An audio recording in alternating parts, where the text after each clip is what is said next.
সম্মানিত উপস্থিতি,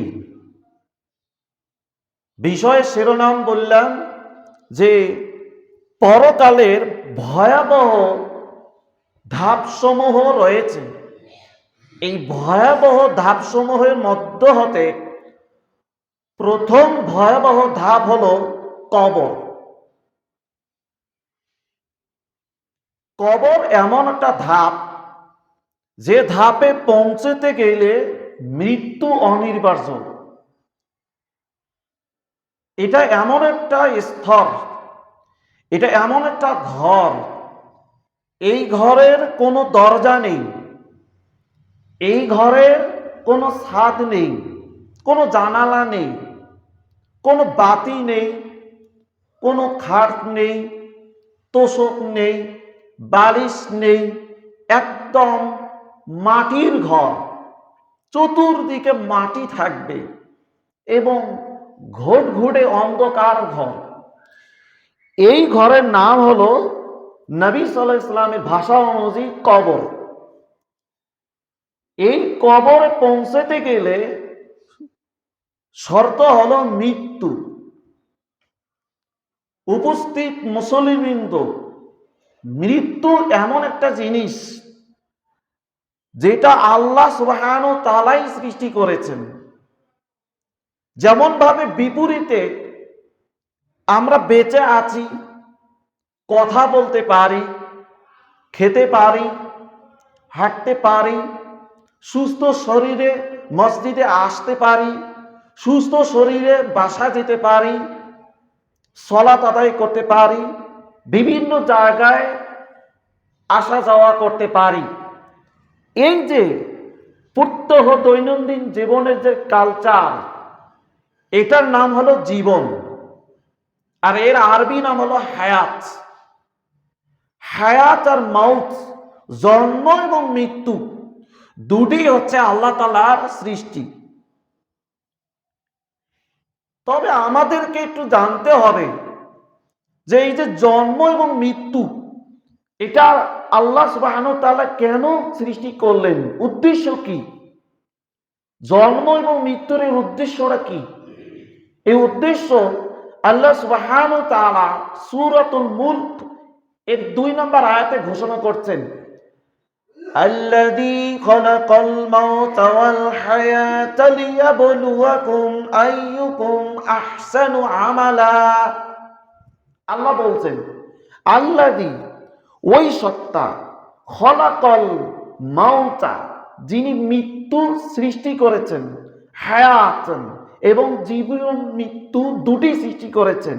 এ মর্মে যে, এই উদ্দেশ্যে, লিয়াবলুয়াকুম আইয়ুকুম আহসানু আমালা, তোমরা আমার বান্দা পৃথিবীতে কে ভালো কাজ করবে, এই লক্ষ্যে আমি জন্ম এবং মৃত্যু সৃষ্টি করেছি, পরীক্ষা স্বরূপ। সম্মানিত উপস্থিতি, তার মানে আমরা পৃথিবীতে এসেছি একটা উদ্দেশ্য। সেই উদ্দেশ্য হচ্ছে যে আমরা পৃথিবীতে থাকতে পরকালের জন্য কতটুকু ভালো আমল, সৎ আমল অর্জন করতে পারি, এই মর্মে আমরা পৃথিবীতে এসেছি। তার মানে ভালো এবং মন্দ দুটির মধ্যে আমরা পরীক্ষার মধ্যে আছি। কে কতটুকু ভালো সময় ব্যয় করে ভালো আমল অর্জন করতে পারি, এর জন্য আল্লাহ সুবহানাহু ওয়া তাআলা আমাদেরকে পৃথিবীতে পাঠিয়েছেন। এই আয়াতে আরেকটা বিষয় স্পষ্ট, সেটা হলো যে আমরা পৃথিবীতে আসছি, আল্লাহ সুবহানাহু ওয়া তাআলা একটা নির্দিষ্ট সময়ে পাঠিয়ে দিয়েছেন, কিন্তু একটা অনিশ্চিত সময়ের মধ্যে পাঠিয়েছেন। জন্মটা আমাদের নিশ্চিত, জন্মটা আমাদের নির্দিষ্ট সময়।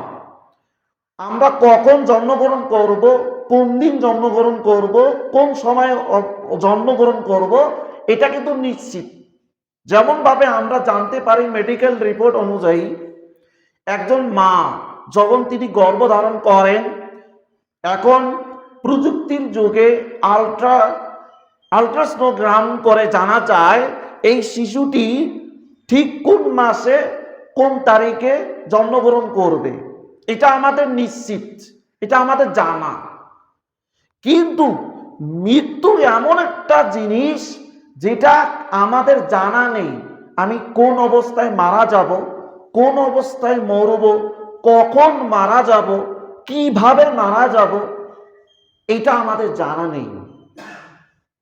মৃত্যু এমন একটা জিনিস, অথচ এই অনিশ্চিত একটা বিষয়ের প্রতি আমরা কিন্তু একেবারেই উদাসীন, একেবারেই অমনোযোগী।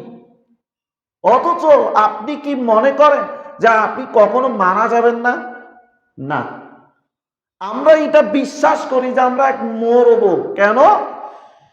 আজ থেকে 1450 বছর আগে আল্লাহ সুবহানাহু ওয়া তাআলা আপনি যাকে শ্রেষ্ঠ নবী হিসেবে মানেন, এই নবীকে সরাসরি আল্লাহ সুবহানাহু ওয়া তাআলা বলছেন, ইন্নাকা মাইয়ুতুন ওয়া ইন্নাহুম মাইয়ুতুন। হে নবী, আপনি মারা যাবেন। নবী মুহাম্মদ সাল্লাল্লাহু আলাইহি সাল্লাম, আপনি মরবেন। ওয়া ইন্নাহুম মাইয়ুতুন, এবং তারাও মরবে। অর্থাৎ আপনি মারা যাওয়ার পর পৃথিবীতে যত মানুষ আসবে তারা সকলেই মৃত্যুবরণ করবে। সূরা জুমার 30 নম্বর আয়াত। তো উক্ত আয়াতে আল্লাহ তাআলা স্পষ্টভাবে বুঝাচ্ছেন যে প্রত্যেকটা মানুষই মরবে, এটা নিশ্চিত। কিন্তু এই আয়াতে আল্লাহ এটা বোঝাচ্ছেন না যে আপনি কখন মারা যাবেন, কোন দিন মারা যাবেন, কিভাবে মারা যাবেন, কোন স্থানে মারা যাবেন, কিভাবে মারা যাবেন। আল্লাহ কিন্তু এটা গোপন রাখছেন। এর পেছনে হিকমা আছে, আল্লাহর উদ্দেশ্য আছে। সম্মানিত উপস্থিতি, আমরা পৃথিবীতে একটা পরীক্ষার মধ্যে আছি। পরীক্ষা আপনাকে আমি কিভাবে বুঝাই? আপনার ছেলে সন্তান যখন ভার্সিটি, স্কুল, কলেজে যখন পরীক্ষা দিতে যায়, এই পরীক্ষার কিন্তু একটা নির্দিষ্ট সময় থাকে। এত সময়ের মধ্যে শুরু হবে, অমুক সময়ের মধ্যে শেষ হবে। এর মধ্যেই পরীক্ষাটা ভালোভাবে অ্যাটেন্ড করতে হবে। মুসলিম তো আপনাকে একটু ভালোভাবে বুঝাই যে মৃত্যু কত গুরুত্বপূর্ণ, ভয়াবহ একটা জিনিস। অথচ এর বিষয়ে আমরা কি অনেকটাই উদাসীন, কিছুই মনে করি না। একজন ছেলে যখন পরীক্ষায় অ্যাটেন্ড করে, সে বুঝতে পারে যে 10টায় পরীক্ষা শুরু হলো, 1টায় পরীক্ষা শেষ হবে। তো 10টা থেকে 1টার মধ্যে আমাকে কোনো কথা বলা যাবে না, বাজে কথা বলা যাবে না, বাজে চিন্তা ভাবনা করা যাবে না, একজনের সাথে কথা বলা যাবে না, সময় অপচয় করা যাবে না। এই নিজে নিজে এগুলো ভাবে, এবং এই ভাবনার পেছনে তার উদ্দেশ্য আছে। কেন? কি উদ্দেশ্য? সে জানে আমার সময় মাত্র 3 ঘন্টা, আমি যদি অতিরিক্ত কোনো কাজ করি তাহলে আমি ভালো ফল পাবো না। এটা যেমন সে জানে, তদরূপ আমাদেরকেও জানতে হবে, বুঝতে হবে, মেনে নিতে হবে। আমি আসছি পৃথিবীতে, এটা যেমন নির্দিষ্ট, কিন্তু আমি কিন্তু এত অনিশ্চিত সময়ের মধ্যে ঢুকে পড়েছি। কখন যাব, কখন চলে যাব, এটা আমি জানি না। তবু আমরা সময়ের প্রতি গাফেল, সময়ের প্রতি উদাসীন। আমরা কোন কাজটা ভালো করতেছি, যে ভালো কাজের বিনিময়ে আমার মৃত্যুটা ভালো কাজের উপর হবে, এই বিষয়ে আমরা কিন্তু চিন্তিত নই। সম্মানিত উপস্থিতি, আল্লাহ সুবহানাহু ওয়া তাআলা বলছেন আপনাদেরকে, আমি মৃত্যুকে আয়াত দ্বারা আপনাকে বুঝাচ্ছি মৃত্যু কত ভয়াবহ হতে পারে। মৃত্যু আপনার অনিশ্চিত, মানে অনিশ্চিত সময়ের মধ্যে হবে, কিন্তু কখন হবে আপনি জানেন না, কিন্তু মৃত্যু নিশ্চিত। এই ব্যাপারে আল্লাহ তাআলা বলছেন, লিকুল্লি উম্মাতিন আজালুন। প্রত্যেকটা সম্প্রদায়ের জন্য, প্রত্যেকটা বস্তুর জন্য, প্রত্যেকটা মানুষের জন্য, প্রত্যেকটা জড় পদার্থ, পৃথিবীতে যত জিনিস আছে প্রত্যেকের জন্য একটা সময় রয়েছে, আজালুন, সময় রয়েছে। ইযা জাআ আজালুহুম, যখন এই সময় উপস্থিত হয়ে যায়, স্টার্ট হয়ে যায়, চলমান হয়ে যায়, শুরু হয়ে যায়। এই আয়াতে আপনাকে বুঝাচ্ছে কি, আপনি যখন জন্মগ্রহণ করলেন মানে আপনার সময় স্টার্ট, শুরু হয়ে গেছে, মানে আপনি সময় পেয়ে গেলেন। তো আল্লাহ তাআলা এটাই বুঝাচ্ছেন, কোন মানুষ তার সময় হাতে নিয়ে শুরু করলো। ফালা ইয়াস্তাখিরুনা সাআতান, যখন এই সময়টা থেমে যাবে তখন সে পেছনে আগাতে পারবে না। সাআতাও ওয়ালা ইয়াস্তাকদিমুন, না সামনে যেতে পারবে না পেছনে আসতে পারবে। আপনার যতটুকু সময়, এই সময়টা যখন থেমে যাবে, মানে আপনি জমি বাড়িতে আছেন, কাজে আছেন, জোহরের সালাত হয়ে গেছে, আজান পড়ে গেছে, কানে আপনার আজান পৌঁছেছে, আপনি কাজেই আছেন, আর ওই সময়ে আপনার মৌত এসে গেল, মানে আপনি থেমে গেলেন, আপনার সময়টা স্টপ হয়ে গেল। এখন আপনি চাইলেও মসজিদেও আসতে পারবেন না, বাড়িতেও আসতে পারবেন না, আত্মীয় স্বজনের সাথে কথা বলতে পারবেন না, না পেছনে যেতে পারবেন না, থেমে গেলেন আপনি। উক্ত আয়াতে আল্লাহ আপনাকে এটাই বুঝাচ্ছে। তো আমরা কি শুধুমাত্র ওই কৃষি কাজেই কি ব্যস্ত থাকি? না, আজকে আমরা কত কাজে আমরা সময়কে অপচয় করতেছি, যেটা বলার বাইরে। কিন্তু আপনি কি জানেন না, আপনার কি মনে নেই, আপনি কি জানেন না, আপনার কি মনে নেই যে আপনার মরণ আছে, আপনি মরবেন, আপনার মৃত্যু আছে। তো এই মৃত্যুকে সব সময় সামনে রাখতে হবে। মৃত্যুকে কোথায় রাখতে হবে? সামনে রাখতে হবে। কেননা আব্দুল্লাহ ইবনে ওমর, একজন সাহাবী, তিনি বলছেন যে আখাযা রাসূলুল্লাহ সাল্লাল্লাহু আলাইহি ওয়াসাল্লাম বিবাজি জাসাদি।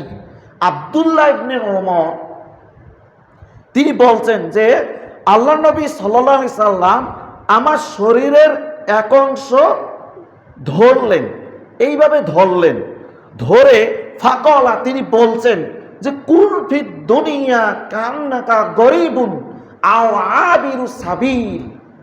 হে ওমর, শোনো, কুল ফিদ দুনিয়া, তুমি পৃথিবীতে বসবাস করো, তুমি পৃথিবীতে বিচরণ করো, তুমি পৃথিবীতে জীবন যাপন করো, এইভাবে করবা। কিভাবে? কান্নাকা গরিবুন, যেন তুমি নিজেকে মনে করো তুমি বড় অসহায়। তুমি পৃথিবীতে এমন ভাবে বিচরণ করো যেন তোমার মনে হবে আমি খুবই অসহায়, দরিদ্র মানুষ। আও আবিরু সাবিল, এবং তোমার যেন মনে হয় তুমি একজন মুসাফির, ক্ষণিকের জন্য তুমি পৃথিবীতে আছো। মনে করিও না তুমি একদম চিরস্থায়ী পৃথিবীতে বসবাস করবে, এই মনোভাবে তুমি পৃথিবীতে জীবন যাপন করিও না। তো আব্দুল্লাহ ইবনে ওমর, আল্লাহ রাসূল সাল্লাল্লাহু আলাইহি সাল্লাম তাকে কয়টা উপদেশ দিলেন? দুইটা উপদেশ দিলেন। পৃথিবীতে থাকতে গেলে কয়টা উপদেশ মেনে চলতে হবে? দুইটা উপদেশ মেনে চলতে হবে। এই উপদেশ কে দিলেন? আপনার শ্রেষ্ঠ নবী, আমার শ্রেষ্ঠ নবী, জগতের শ্রেষ্ঠ নবী, যিনি শাফাত করবেন আপনার আমার জন্য প্রভুর কাছে জান্নাতে যাওয়ার জন্য। এই নবী আপনাকে উপদেশ দিচ্ছেন। আপনি যে এখন পৃথিবীতে বেঁচে আছেন, এজন্য আলহামদুলিল্লাহ, এখনো চূড়ান্ত সময় আপনার এই উপদেশটাকে মেনে চলা। দুটি উপদেশ দিলেন। এক, কান্নাকা গরিবুন, তুমি নিজেকে মনে করো তুমি বড় অসহায়, তুমি বড় হতভাগা, তুমি বড় দরিদ্র, এটা তুমি মনে করে চলো।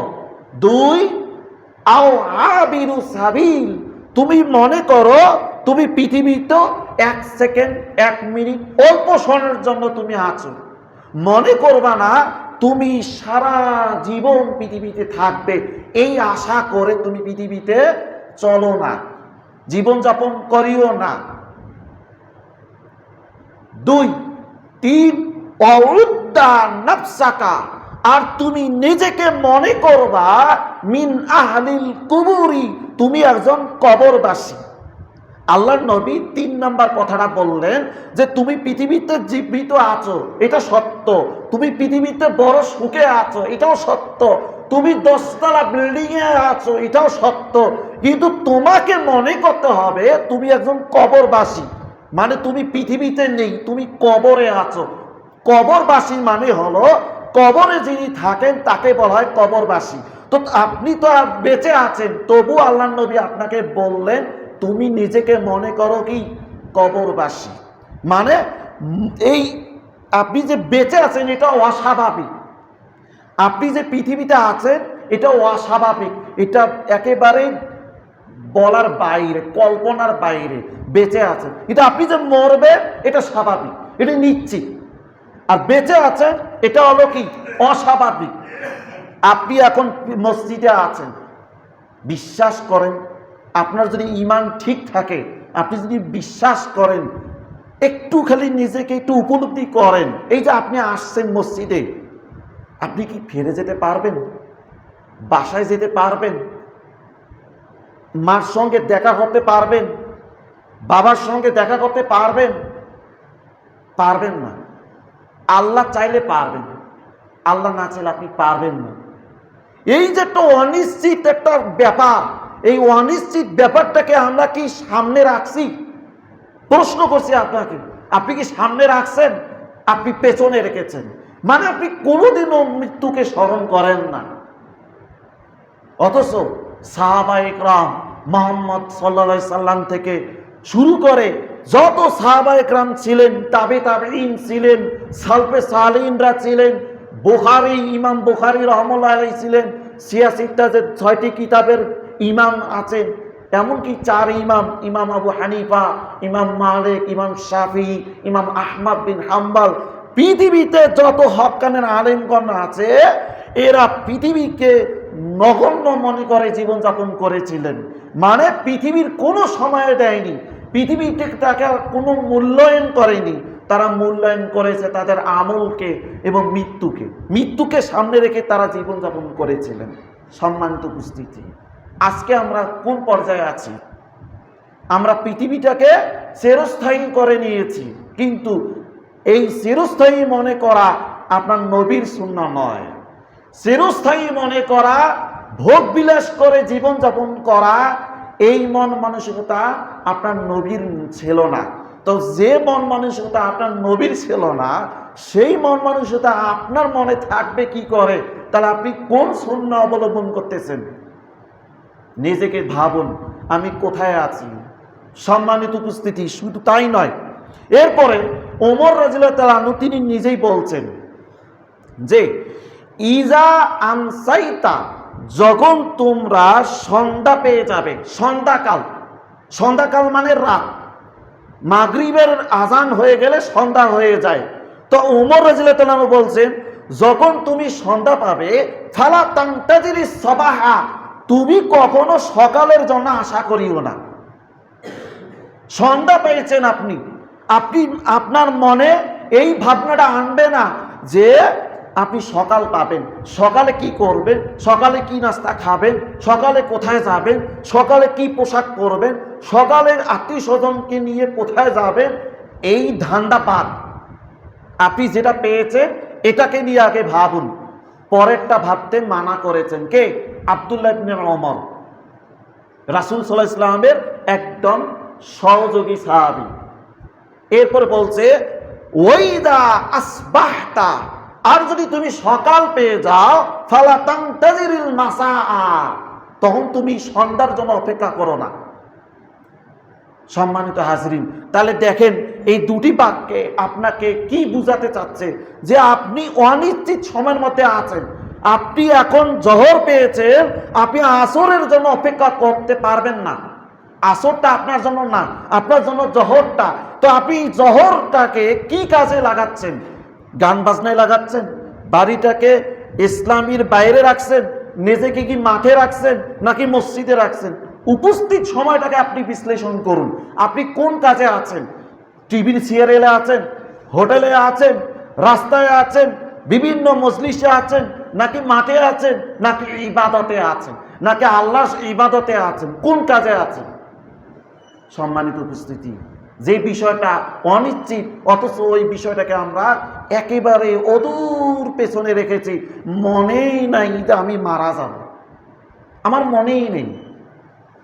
কিন্তু এই মনে না রাখার ভাবনাটা আপনার নবীর ছিল না, সাহাবীর ছিল না, তাবে তাবিদের ছিল না, সলফে সালিনদের ছিল না। তো যে ভাবনা নবীর ছিল না, তো সেই ভাবনাকে আমাদের রাখা যাবে না। আমাদেরকে মৃত্যুটাকে সামনে রাখতে হবে। এই উত্তর দুই হাদিসে এটাই বোঝাতে চাচ্ছেন।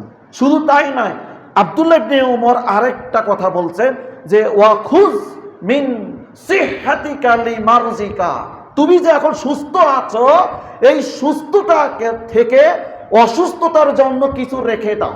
মানে হলো, আপনি এখন যে সুস্থ অবস্থায় যে সময়টাকে পেয়েছেন, এই সময়টা থেকে কিছু সময় অসুস্থতার জন্য রেখে দাও। মানে আপনি এখন সুস্থ অবস্থায় যে সময় হাতে পেয়েছেন, এই সময়টাকে বাজে কাজে ব্যবহার করতেছেন। মদ খাওয়াচ্ছেন, জুয়া খেলতেছেন, সলাদ থেকে বিরত রাখছেন, জুয়ায় আসক্ত, নারীদেরকে একেবারে ঘরের বাইরে বের করে দিয়েছেন, স্ত্রীর নামাজের কোনো খবর নাই। এগুলো তো সুস্থ অবস্থায় হয়। তো এই সুস্থ অবস্থায় যদি এরকম সময় অপচয় করেন, তাহলে আপনি কিন্তু অসুস্থতার জন্য কিছু সময় রাখতে পারবেন না। মানে এইভাবে হঠাৎ আপনি অসুস্থ হয়ে গেলেন, এখন আপনার কাজের অভ্যাসটা ছিল কি? খারাপ কাজের অভ্যাস। কিসের কাজের অভ্যাস ছিল? খারাপ কাজের অভ্যাস ছিল। যখন আপনি অসুস্থ হয়ে গেলেন, তখন কিন্তু আপনার ভালো কাজের উপলব্ধিটা আপনার মাথায় আসবে না। এই জন্য সাহাবী আব্দুল্লাহ ইবনে উমর বলছে যে অখুজ মিন সিহহাতিকা লিমারজিকা, তোমার সুস্থতার সময় থেকে কিছু সময় অসুস্থতার জন্য রেখে দাও। মানে এখন আপনি সুস্থ, দৈনিক 5 ওয়াক্ত সালাত আদায় করেন যথা সময়, স্ত্রীকে নামাজের আদেশ করেন, ছেলেদেরকে আদেশ করেন, মেয়েদেরকে আদেশ করেন, নিজেও ভালো কাজে ব্যস্ত। এই যে অভ্যাস, এই অভ্যাসটা আপনার অসুস্থতাকে উপকৃত করবে। সম্মানিত উপস্থিতি, মৃত্যু অনিবার্য। এই মৃত্যুর কথা, যখন এই মৃত্যুর কথা শোনা হয়, সাহাবায়ে কেরামরা যখন শোনেন, তখন তারা হাউমাউ করে কাঁদেন। শুধু শুনছে মৃত্যু। আল্লাহ নবী সাল্লাল্লাহু আলাইহি ওয়াসাল্লাম যখনই মৃত্যুর কথা আলোচনা করে, চোখ দিয়ে ঝরঝর ঝরঝর করে পানি পড়ে। কেন পানি পড়ে? সাহাবীদের চোখের পানি বের হয় কবরের কথা শোনার কারণে, মৃত্যুর কথা শোনার কারণে চোখ দিয়ে পানি পড়ে।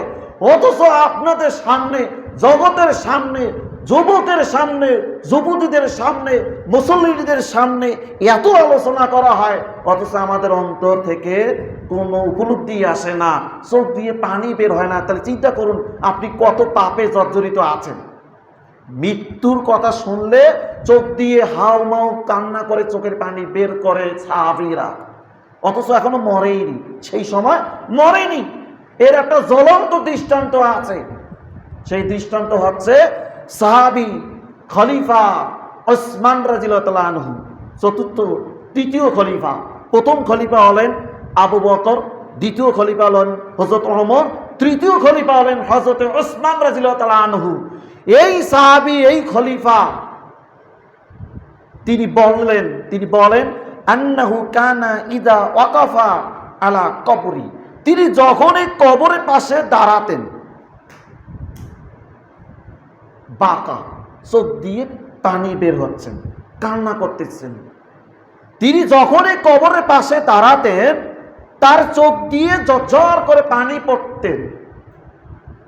হাত্তা ইয়াবুল্লি লিহিয়াতিহি, এমন কান্না করতেন, এমন চোখের পানি বের হতে, যে পানির কারণে তার দাড়ি, বুক, সমস্ত কাপড় ভিজে যেত।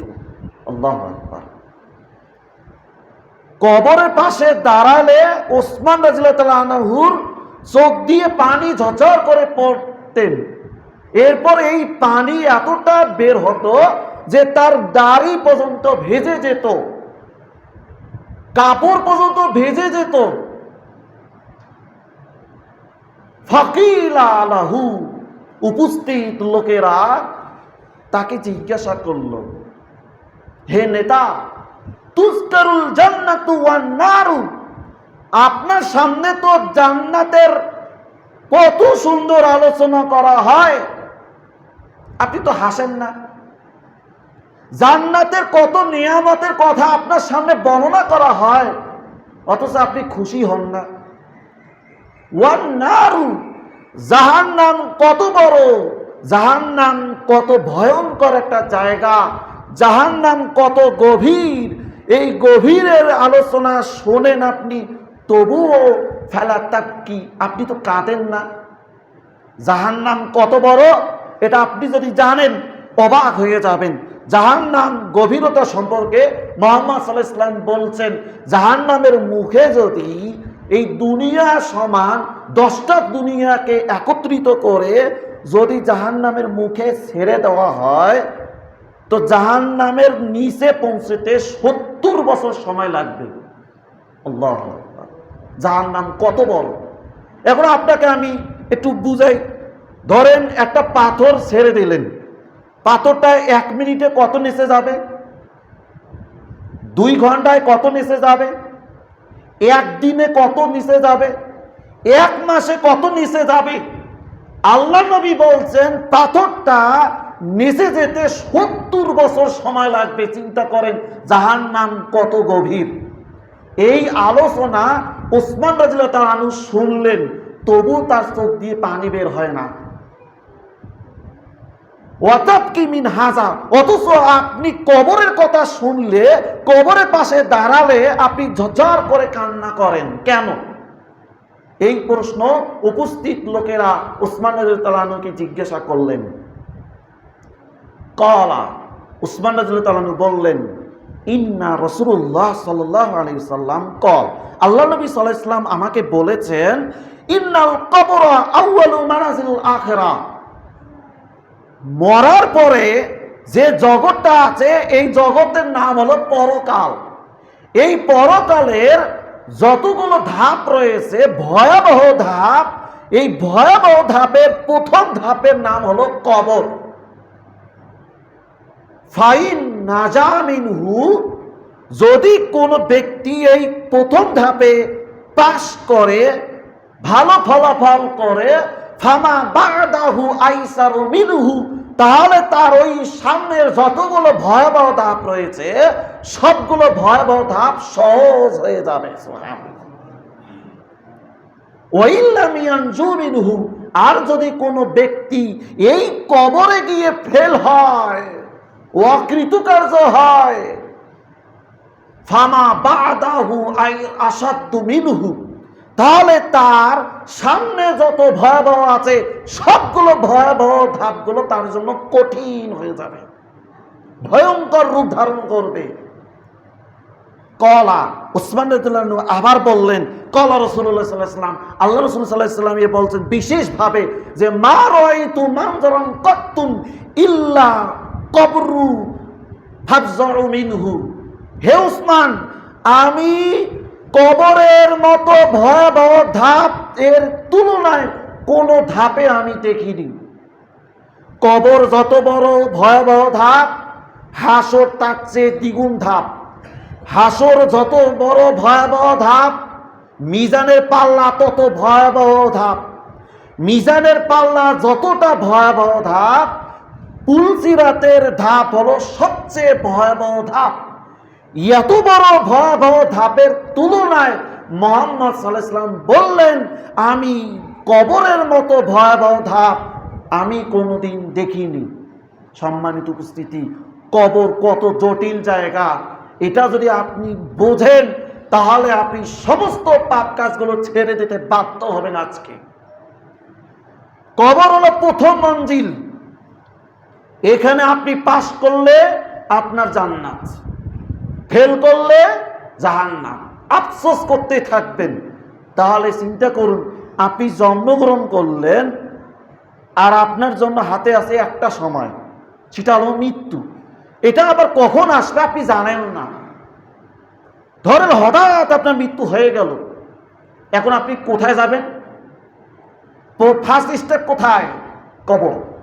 এখনো তো হাসর আছে, মিজান আছে, পুলসিরাত আছে, জান্নাত আছে, জাহান্নাম আছে, আল্লাহকে দেখার স্তর আছে, ওগুলো থাক পরে। আগে আপনার প্রথম স্টেপ হলো কবর। এই কবরের জন্য কি প্রস্তুতি নিয়েছেন আপনি? কি প্রস্তুতি নিয়েছেন? সম্মানিত উপস্থিতি, শুধু তাই নয়, আল্লাহ নবী সাল্লাল্লাহু আলাইহি ওয়াসাল্লাম এই কবরের পাশে দাঁড়িয়ে তিনি কঠিন চিন্তিত থাকতেন, মাথা নষ্ট হয়ে যেত। তিনি কি করবে ভেবে পান না, তিনি সামনে কি কাজ করবে মুহাম্মদ সাল্লাল্লাহু আলাইহি ওয়াসাল্লাম ভেবে পান না। এর একটা জ্বলন্ত দৃষ্টান্ত রয়েছে, দেখেন। আনিল বারাই ইবনে আজিবিন থেকে বর্ণিত, মানে বারা ইবনে আজিব থেকে বর্ণিত, তিনি বলেন খরাজনা মা রাসূলুল্লাহ সাল্লাল্লাহু আলাইহি সাল্লাম ফি জানাজাতিন রাজুলিন বিল আনসার। আমরা একদা মুহাম্মদ সাল্লাল্লাহু আলাইহি সাল্লামের সাথে এক আনসারী ব্যক্তির জানাজায় গেলাম। ফান্তাহাইনা ইলাল কবরে, আমরা মুহাম্মদ সাল্লাল্লাহু আলাইহি সাল্লাম সহ তার কবরের পাশে গেলাম। ফালাম্মা ইউলহাদ, ততক্ষণে কবরটা খনন করা হয়নি। ফাজালাসা রাসূলুল্লাহ সাল্লাল্লাহু আলাইহি সাল্লাম, এজন্য মুহাম্মদ সাল্লাল্লাহু আলাইহি সাল্লাম বসে পড়লেন। ওয়া জালাসনা হাওলাহু, আমরাও তার চতুর্পাশে বসে পড়লাম। কাআন্নামা, এমন পরিস্থিতির মধ্য দিয়ে বসেছিলাম, এমন একটা সিচুয়েশন ছিল, এমন একটা অবস্থান ছিল, আলা রুসিনা তৈরু, মানে এমন পরিবেশ ছিল মনে হচ্ছে আমাদের মাথায় পাখি বসে আছে। এই উদাহরণ দেওয়ার কারণ হলো, আপনার মাথায় যদি কোনো পাখি বসে থাকে, আপনি কি নড়াচড়া করবেন? নড়াচড়া করলে বুঝবেন যে পাখি উড়ে যাবে। তো মুহাম্মদ সাল্লাল্লাহু আলাইহি সাল্লাম এবং তার সঙ্গী সাথীরা ওই কবরের পাশে এমন মনোযোগে বসেছিল, যদি কোনো এক ঝাঁক পাখি এসে তাদের মাথায় বসে তবু উড়ে যাওয়ার মতো নয়, এমন পরিবেশ ছিল তখন। ওয়াফি ইয়াদিহি উদুন, আর মুহাম্মদ সাল্লাল্লাহু আলাইহি সাল্লামের হাতে একটা কাঠ ছিল, কাঠের টুকরো ছিল। ইয়ানকুতু বিহি ফিল আরজে, আল্লাহর নবী এই কাঠ দিয়ে জমিনে এইভাবে দাগ কাটতে লাগলেন।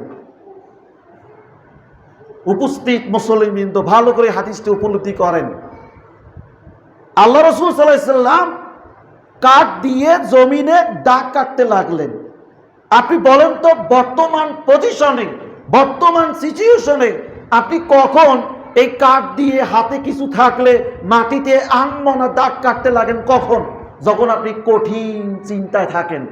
আপনি যখন কঠিন চিন্তায় থাকে, মনোযোগে থাকেন, কোনো কিছু আপনার আর কোনো ধান্দা নেই, একটা মনোযোগে আপনি দাগ কাটতে লাগছেন, কি করলে এটা ভালো হবে, কি করলে আমি এই জিনিসটা থেকে উদ্ধার পাবো, এইভাবে আপনি কি করেন? মনোযোগে থাকেন। তা আল্লাহ নবী সাল্লাল্লাহু আলাইহি সাল্লাম এই কাঠ দিয়ে মাটিতে দাগ কাটতে লাগলেন, এক ধ্যানে এক মনে। বলেন তো তার ধান্দাটা কি ছিল? কবর।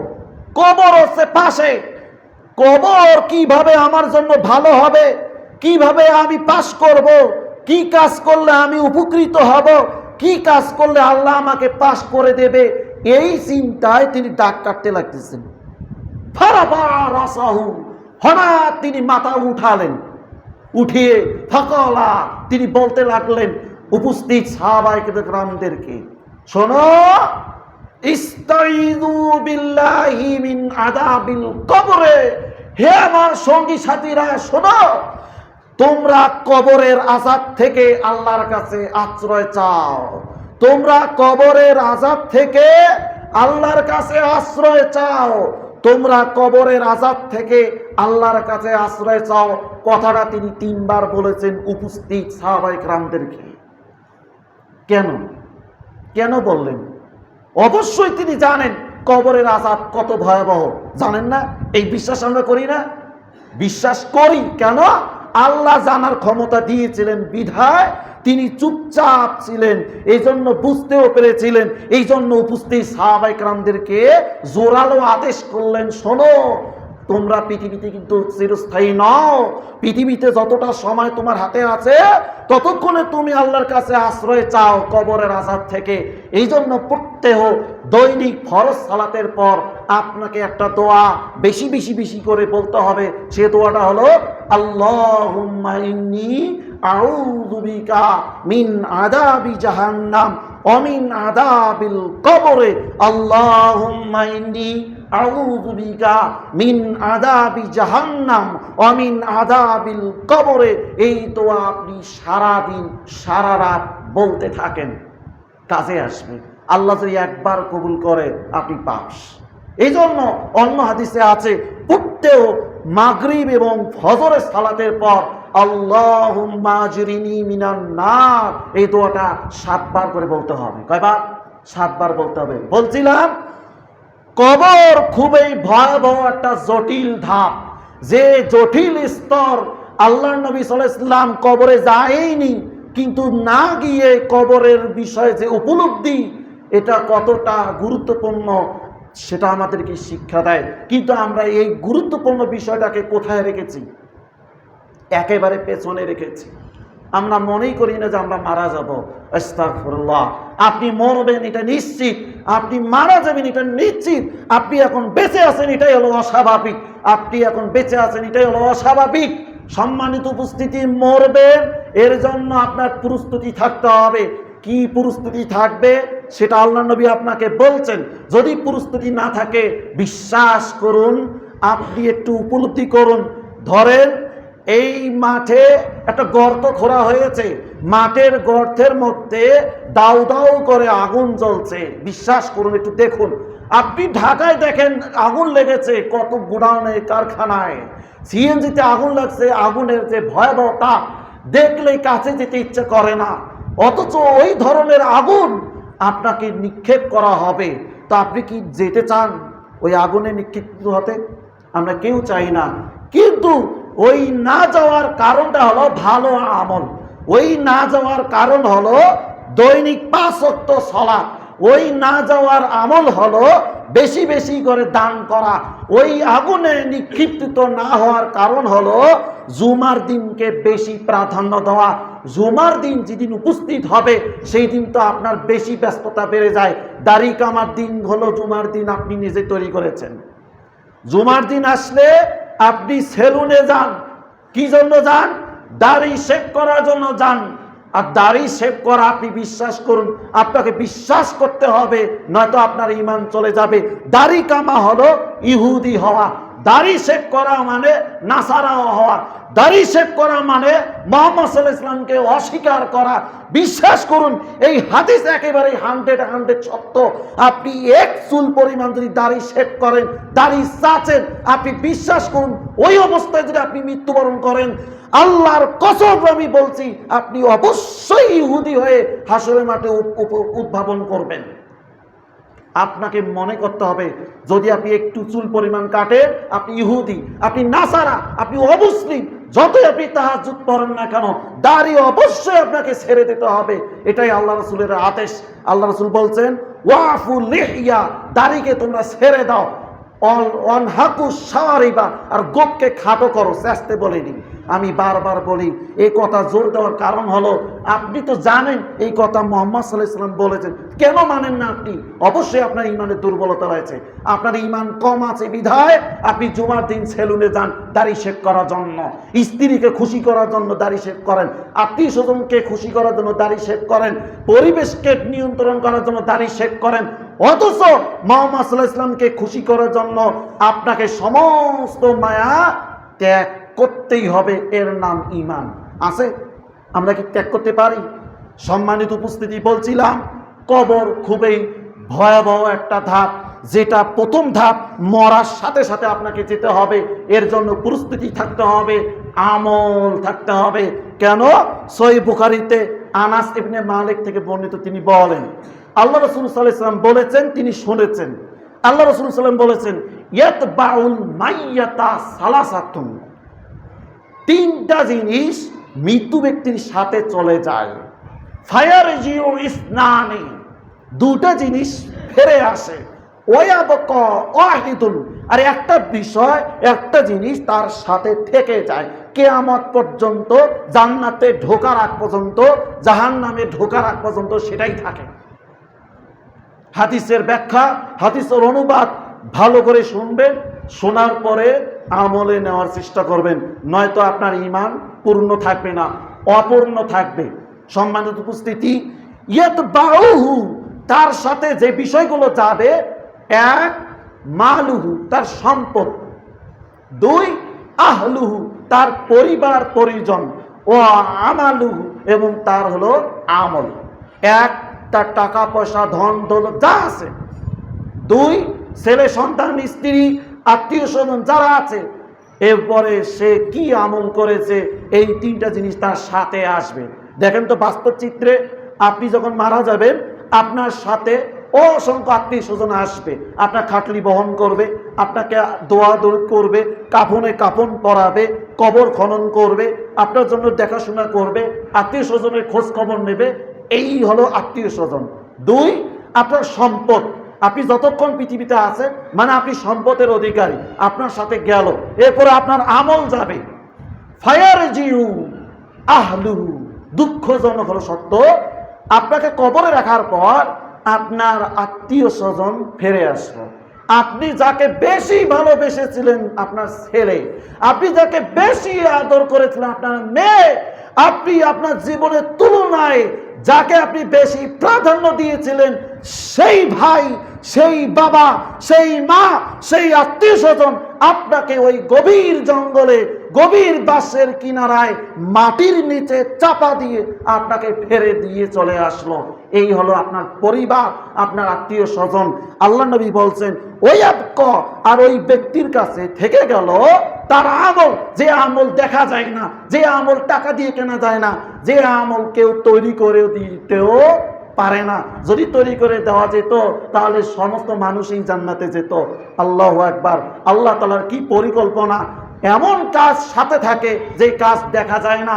তাই আমল হলো দুই প্রকার, একটা হলো ভালো আমল, একটা হলো মন্দ আমল। একটা ভালো আমল, একটা মন্দ আমল।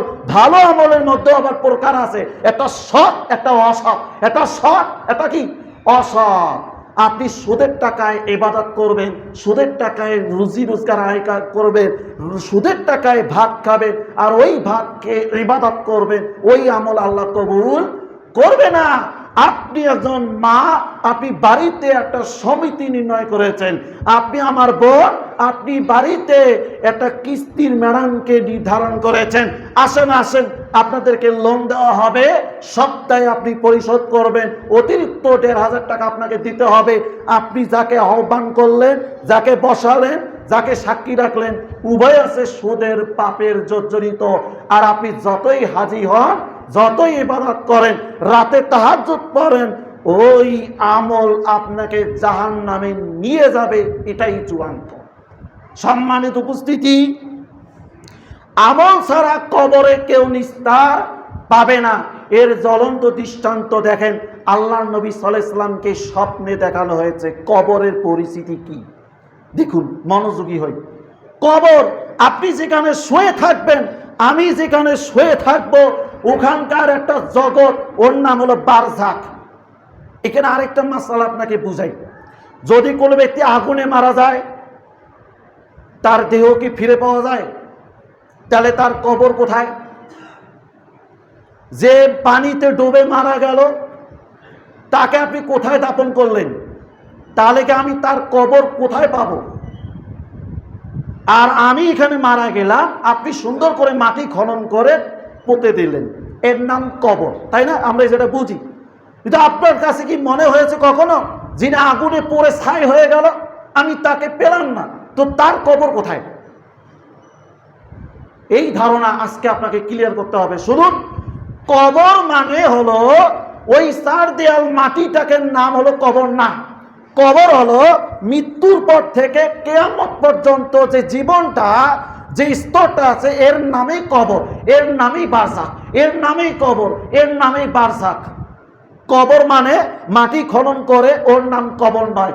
মরার পর কিয়ামত অবধি পর্যন্ত যে স্তরটা আছে, এই স্তরের নামই হচ্ছে কি কবর, এই স্তরের নাম বারজাখ। সম্মানিত উপস্থিতি, এই কবরের ভয়াবহ পরিস্থিতি হতে পারে। ২-৩ মিনিট আপনাকে আমি বুঝাই দেব। দেখেন, বারা ইবনে আযিব থেকে বর্ণিত, তিনি বলেন আল্লাহ রাসূল সাল্লাল্লাহু আলাইহি ওয়াসাল্লাম বলেছেন, কবরে যখন কোনো ব্যক্তিকে রাখা হয়, ওয়াতিহি মালাকানি, তার কাছে দুজন ফেরেশতা আসে, ফায়ুজ লিসানি বিহি, এবং তাকে উঠিয়ে বসানো হয়।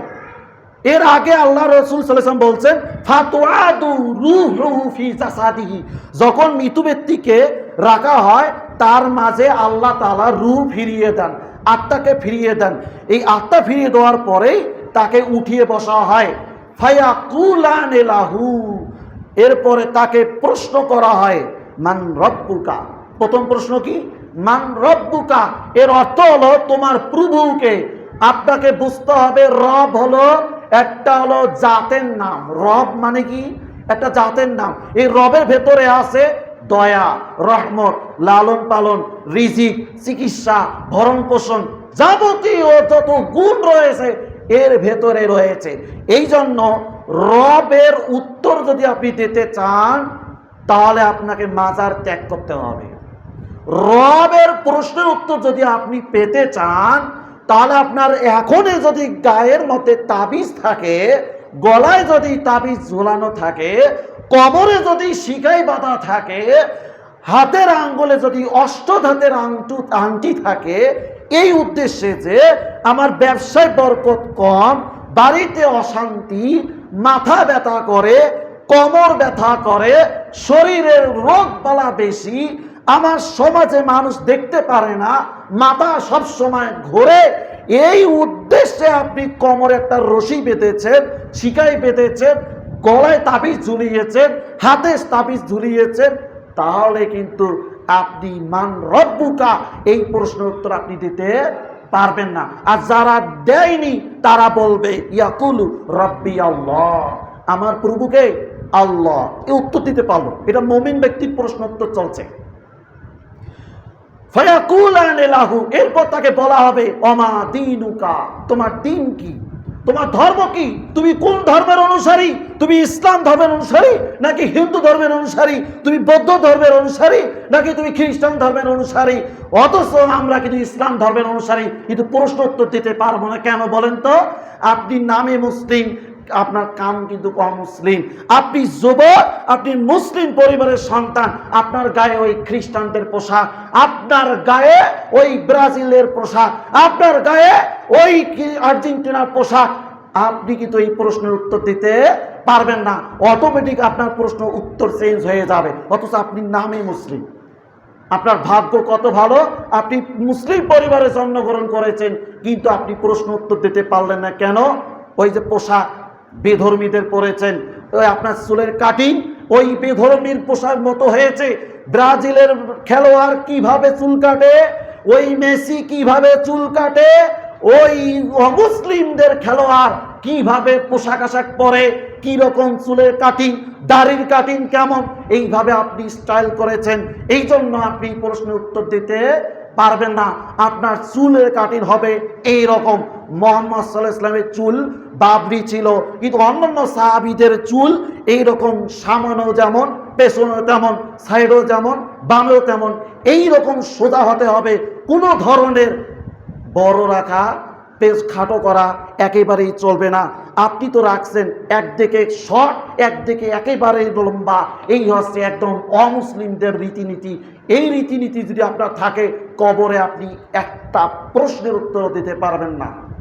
সম্মানিত উপস্থিতি, কবরে যদি আপনার প্রশ্ন উত্তর দিতে না পারেন তাহলে কবরে আপনার কি হবে?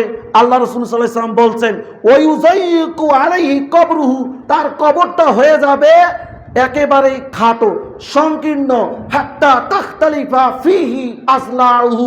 এই কবর মাটি দুই দিক থেকে চেপে ধরার কারণে তার একদিকের হাড় আরেক দিকে চলে যাবে, অন্য দিকের হাড় আরেক দিকে চলে আসবে। শুধু তাই নয়, ওয়ায়ুকাইয়িজু লাহু, তার জন্য সেট করা হবে, নিযুক্ত করা হবে আমু আবু কামু, একজন অন্ধ এবং একজন বধির, এই একজন লোককে সেট করে দেওয়া হবে। এর কাজ হলো মিরজাব্বাতিন মিন হাদিদিন, এর হাতে থাকবে একটা লোহার হাতুর। এই হাতুর দিয়ে আল্লাহ রাসূল সাল্লাল্লাহু আলাইহি ওয়াসাল্লাম বলছেন লাউ জুরিবা বিহা জাবালুন, এই হাতুর দিয়ে যদি ওই উহুদ পাহাড়ে আঘাত করা হয় তাহলে ওই উহুদ পাহাড় চূর্ণ বিচূর্ণ হয়ে যাবে, বালুর মতো হয়ে যাবে। তো আল্লাহ রাসূল সাল্লাল্লাহু আলাইহি ওয়াসাল্লাম বলছেন এই হাতুর দিয়ে ওই মৃত্যু ব্যক্তিটাকে আঘাত করা হবে, তাহলে বলেন তো তার শরীরটা কেমন হবে? এইভাবে তাকে মারা যাওয়া মানে মৃত্যু হবে, আবার রুহু দেওয়া হবে, আবার শাস্তি দেওয়া হবে, আবার রুহু দেওয়া হবে, আবার মরে যাবে, আবার রুহু দেবে। এইভাবে কবরে চলবে কতদিন? কিয়ামত পর্যন্ত। তো আমার ভাই, আমার বোন, আমার চাচা, আমার বাবা, আপনাকে আমি ভালোভাবে বলছি, হাদিস আপনি যেটা শুনবেন, হাদিসের প্রতি আপনি যেটা আমলের তাকিদ দেওয়া হবে, এই আমল এখন থেকে আপনাকে পালন করতে হবে। নয়তো আপনার নিয়ত যদি হয় যে হুজুর তো বলেই প্রতি জুমায়, আমি খালি শুনি, এটা আমার শোনার দায়িত্ব, মানা দায়িত্ব যদি আপনার না হয়, তো এই মুহূর্তে যদি আপনি বের হয়ে ওই মাঠে যদি আপনি চলে যান, তাই বলেন তো আমি আপনার কোনো উপকার করতে পারবো? আপনার বাবা আপনাকে কোনো উপকার করতে পারবে? আপনার নানা, আপনার দাদা, আপনার 14 গোষ্ঠী কোনো ইমামে আপনার উপকার করতে পারবে না। তো আমল তৈরি করতে হবে নিজেকেই।